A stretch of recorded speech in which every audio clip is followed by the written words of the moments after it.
Ayan, so maglalagay tayo ngayon ng clutch lining, clutch plate ng Yamaha FZ150. So pares lang yan ng FZ150, Sniper 150, FZ Yamaha 150. Pare-pareho lang po yung paglagay niyan, no? So yan, clutch lining, clutch plate, tapos lining ulit. So baka may mag-comment na naman na hindi binasa ng langis, no? So ito ay ano lang po ito. Tutorial lang po yan. So hindi po natin yan tatakbuhin, no? Tutorial lang po yan. Baka marami na naman mag-comment eh. Oy, hindi mo na naman binasa ng langis. Sira agad yan. Yan, lining. Tapos sa plate mga idol, kung ano yung matalas, yun yung papunta sa'yo. Huwag nyo babaliktarin para tumagal yung lining. Yan. Tapos lining ulit. Basta ang plate huwag niyong babaliktarin para humaba ang buhay ng ating clutch lining.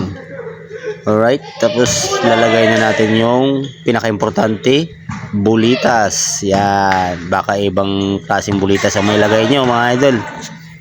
Napakahalaga niyan. Pag wala yan, tako, walang magpi-play sa clutch nyo. Okay, so kahit anong adjust nyo, walang magpi-play yan. Tapos lagay na natin yung kanyang clutch wheel. Ayan. Pusunod natin yung kanyang clutch spring.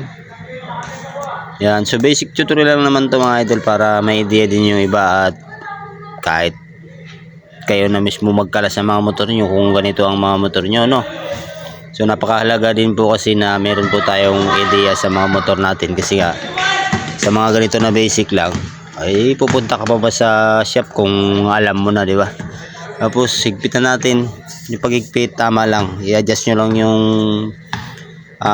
impact range nyo ng mahina lang para hindi siya maputol. Okay, so kaya kasi ay mabilis maputol, no?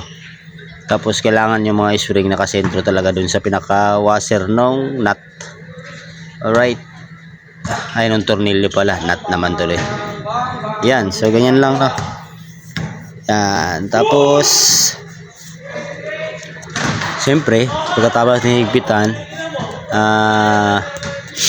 i-adjust natin yung kanyang clutch kasi yung dati niyang clutch kasi ay sobrang nipis na. Ayan, so pag-adjust ng clutch, luwagan nyo lang yung konti yung G's, yung 10mm, luwagan nyo lang yung 10mm. Tapos ayan, luluwagan nyo yung 10mm na. Ayan. Tapos yan, maluwag na yan, no? Diba? Tapos pipihitin nyo yan ng screw yung nasa gitna. Ayan. Ipihitin nyo siya ng pahigpit hanggang sa sumagad. Tapos ibabalik nyo siya ng konti. Konti lang yung may play para maganda yung play nung ating lining at spring. Yan. So, ganyan lang.